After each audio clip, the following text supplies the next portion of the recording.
Allons-y. Alors, c'est un cours un petit peu plus compact que les autres. C'est pas terrible c'est pas grave d'avoir trop rogné dessus. Donc l'idée de ce topo-là, c'est que évidemment tout l'ADN n'est pas compris dans l'ADN nucléaire, l'ADN génomique au sens classique. Et il y a une petite molécule d'ADN dans les mitochondries, ce qui donne lieu à, c'est le sujet de l'ensemble du cours, à un mode d'hérédité un peu original, à des maladies aussi qui sont assez originales, je vous en dirai un mot, et il faut retenir de ce cours les éléments suivants. La notion de chaîne respiratoire mitochondriale, je ne vais pas vous en faire la biochimie qui vous est faite dans l'UE3 en biochimie de manière beaucoup plus compétente, mais vous rappelez cette notion d'intégration de la production d'énergie cellulaire. Vous parlez de la molécule d'ADN mitochondriale dans sa structure, son originalité et aussi l'originalité de sa ségrégation, c'est-à-dire sa transmission, à la fois germinale et somatique. Germinale, c'est la notion de la transmission exclusive par la lignée maternelle. Somatique, c'est la notion d'hétéroplasmisme, c'est-à-dire de répartition inégale de ces molécules d'ADN mitochondrial qui sont évidemment variables comme le reste de notre génome. La clinique, qu'est-ce que c'est que la clinique des cytopathies mitochondriales, ces maladies de la cellule liées à un dysfonctionnement de la mitochondrie. Et vous allez voir que c'est une clinique, à l'inverse des maladies qu'on a vues jusqu'à présent, probablement en lien avec l'hétéroplasmie, avec cette anomalie de répartition et aussi la variabilité des mutations mitochondriales, une clinique d'une variabilité extraordinaire qui fait qu'il y a peu de phénotypes qui sont bien déterminés, mais qu'on peut évoquer ce type de maladie justement quand on ne prend rien, parce qu'il n'y a pas de logique à des symptômes, alors on peut penser à une maladie de l'ADN mitochondrial. Quelles sont les mutations de l'ADN mitochondrial? Quelle est la pathologie moléculaire? Et puis terminer avec deux notions importantes, c'est qu'il n'y a pas de... il faut éviter la confusion des genres entre maladie de la chaîne respiratoire mitochondriale et maladie de l'ADN mitochondrial. Tout l'ADN mitochondrial code pour des protéines participantes à la chaîne respiratoire. Donc une mutation de l'ADN mitochondrial va donner une maladie de la chaîne respiratoire à coup sûr, mais l'inverse n'est pas vrai. Toute la chaîne respiratoire, loin de là, toute la chaîne respiratoire n'est pas codée par des gènes de l'ADN mitochondrial. Et donc beaucoup de maladies de la chaîne respiratoire, et en l'occurrence la majorité, sont des maladies du génome nucléaire qui obéissent alors au mode d'hérédité qu'on a vu jusqu'à présent, dominant, récessif, lié à l'X. La mitochondrie, vous l'avez vu en biologie cellulaire, un micro-organisme avec des crêtes, avec cette taille, avec sa répartition dans le cytoplasme, et une répartition quantitative qui est intéressante, avec des tissus qui sont très riches en mitochondries, qui sont naturellement les tissus les plus énergétiques de notre organisme, le cœur, le cerveau, où il y a par cellule, parfois des centaines de mitochondries, et au contraire des cellules qui sont un petit peu moins énergétiques, comme on parlait des cellules de peau, les kératinocytes sont des cellules qui sont peu riches en mitochondries. Outre beaucoup de métabolismes que vous connaissez, une partie du cycle de l'urée, une partie de la bêta-oxydation des acides gras, bref, tout le sujet de vos cours de métabolisme, une des grands privilèges de la mitochondrie est la chaîne respiratoire mitochondriale, qui est une série de protéines encastrées à la face interne de la membrane, à la face externe de la membrane interne de la mitochondrie, membrane externe, membrane interne, espace intermembranaire, mitosol, le cytoplasme mitochondrial, cytoplasme cellulaire, et vous avez ces complexes de la chaîne respiratoire. Ce n'est pas le sujet du jour, hein, notez pas, c'est un rappel, mais souvenez-vous de ces trucs-là, avec un complexe 1, 2, 3, 4, 5, qui reçoivent les substrats de l'oxydation des acides gras, NADH et succinate, des substrats de la glycolyse, NADH, qui vont entrer à des stades différents de la chaîne respiratoire, complexe 1 et complexe 2, pour être ensuite dégradés suivant un gradient électrolytique et de protons qui va finir par vous faire, à partir de l'ADP, de l'ATP. Ce truc marche comme une chaîne de bagnole, c'est fantastique, c'est huilé, et c'est composé de centaines de protéines. Donc encore une fois, il est hors de question que toutes ces protéines soient synthétisées à partir du génome mitochondrial, mais certaines le sont.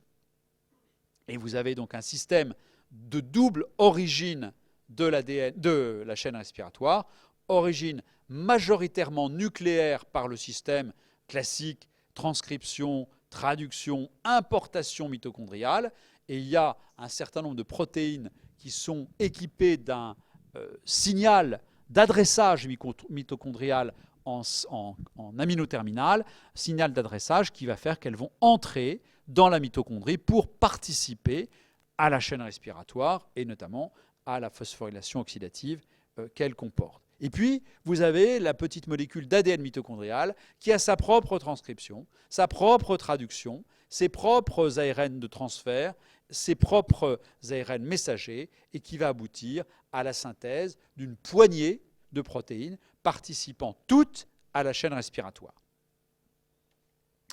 Alors, quels sont ces polypeptides? Il y a bien plus que 70 ou 80 ou 100 protéines impliquées dans la chaîne respiratoire. 13 d'entre elles, 13 et pas plus, pas une de plus, pas une de moins, sont l'objet d'une transcription et d'une traduction de l'ADN mitochondrial. Donc 13 sur plus d'une centaine. Et tous les complexes de la chaîne respiratoire, c'est important pour les décisions cliniques que l'on a face à certains malades, tous les complexes ne comportent pas de protéines synthétisées à partir de l'ADN mitochondrial. En particulier, le complexe 2 n'a pas du tout de composante qui vient de la transcription-traduction de l'ADN mitochondrial. Son origine est purement nucléaire.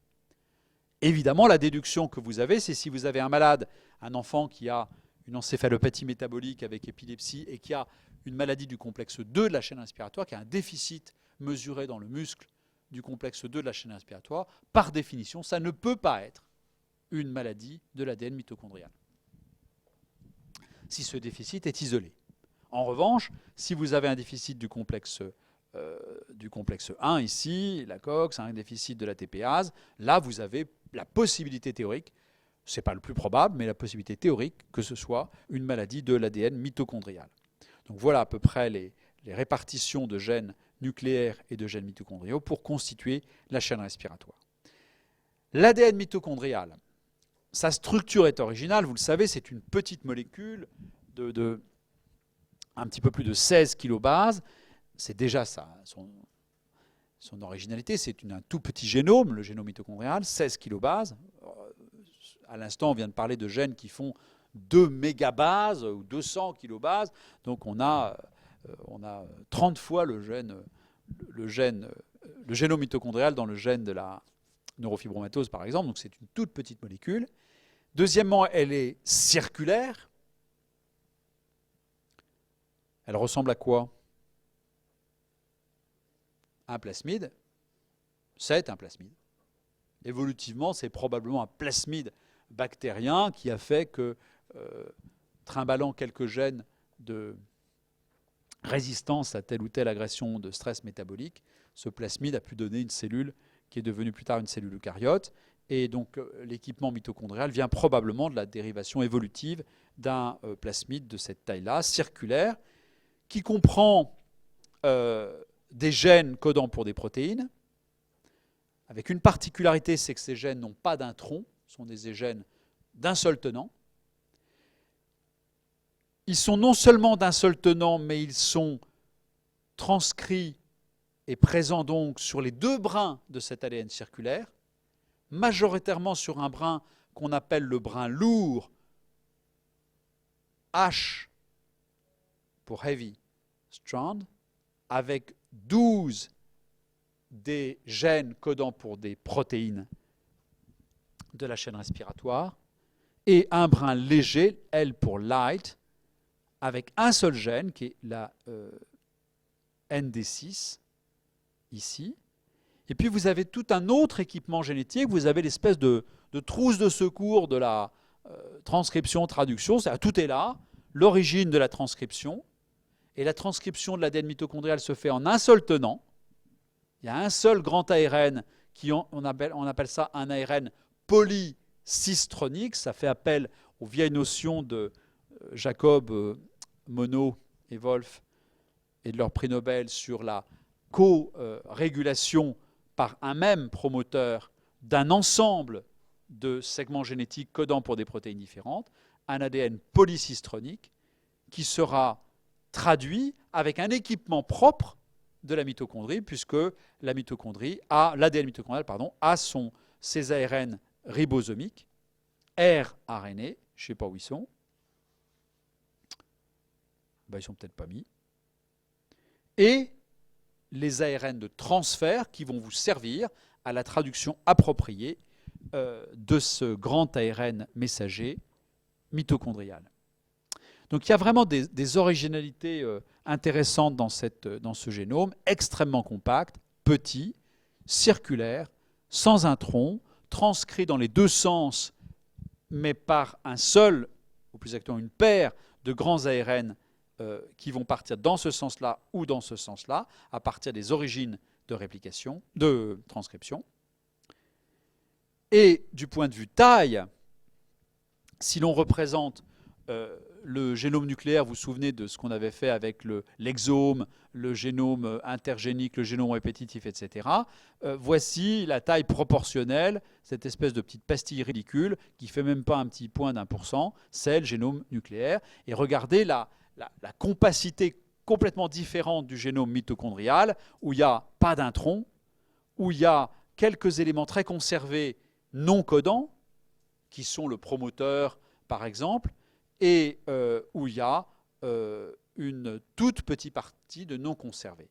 Alors cette compacité traduit, encore une fois, évolutivement, la notion qui est ce plasmide ou ce génome bactérien inclus dans une cellule eucaryote dans la mitochondrie, est extrêmement élémentaire, simple, très minimal.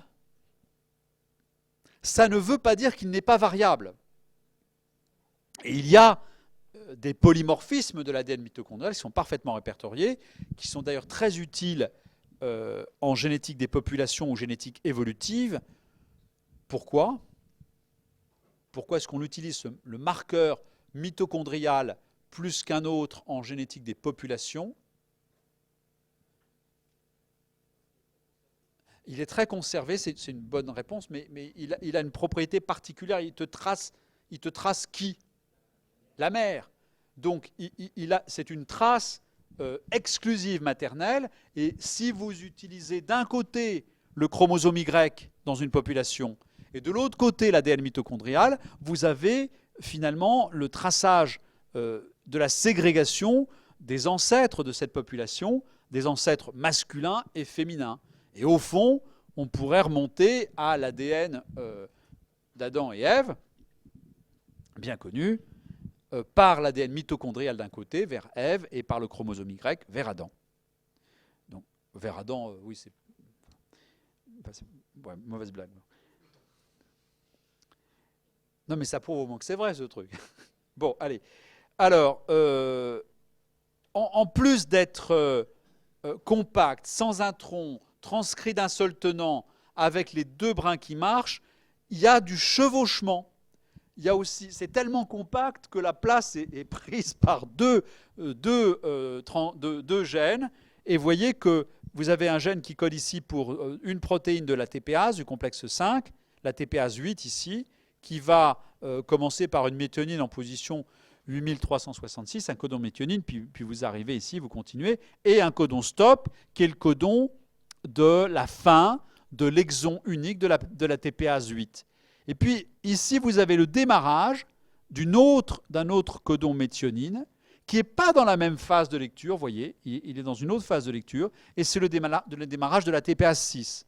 Donc on est vraiment à l'inverse du génome nucléaire, dans une compacité incroyable, dans une densité génomique d'informations génétiques, à telle enseigne qu'il n'y a pas d'intron, un seul transcrit, et du chevauchement des transcrits sur les deux brins, et du chevauchement génétique.